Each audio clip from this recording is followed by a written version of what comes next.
आता याच्या पुढं तू भीक मागणार नाहीस.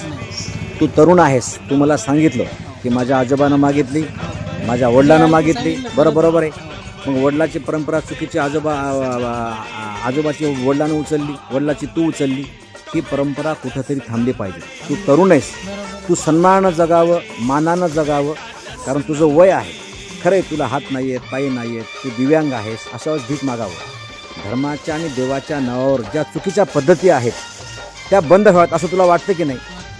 तुझं आडनाव काय? हां, कुठला धर्म? हिंदू धर्म आहे. हिंदू धर्माची बदनामी होती की नाही? लोक वाढणारे वाढतात कारण लोकांना जाणच नाही आहे की दान कोणाला द्यावं आणि दान कोणाला नाही. त्याच्यामुळं असं समजू नको की माझ्या आजानं मागलं, नंतर माझ्या वडिलांनी मागितलं, नंतर मी मागितलं. आता ही प्रथा जर तू बंद करत असतील तर मी हा व्हिडिओ व्हायरल करत नाही. याच्यापुढे भीक मागणार नाही. कष्ट करून खाणार. कष्ट करण्यामध्ये स्वाभिमान आहे. आता मला सांग, प्रत्येक घरापाशी तू भीक मागल्यानंतर प्रत्येक घर तुला देतं का? नाही देत. काहीतरी लोक तुला वाईट बोलतात की नाही? मग तुझं तरुण वय आहे, बोलतात ना. मग या वयामध्ये लाचार होऊन का जगायचं? स्वाभिमानानं जगणार यार. तुझं एवढं मत तरुण आहे. स्वामी विवेकानंदानं त्या तरुणाची व्याख्या काय केलेली आहे? बरोबर आहे ना? मग आता तुझं ठीक आहे, तुझं वय नाही आहे, तुझं 70-80 वर्ष वय आहे, तुला होत नाही आहे, उदरनिर्वाहाचं साधन नाही आहे.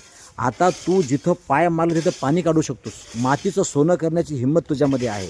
आणि असं असताना जर तू भीक मागत असतील तर आज शपथ दे मला की तू पुढे भीक मागणार. दे शपथ मला.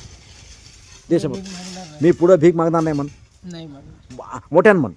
मी पुढे भीक नाही मागणार. नक्की? ओके.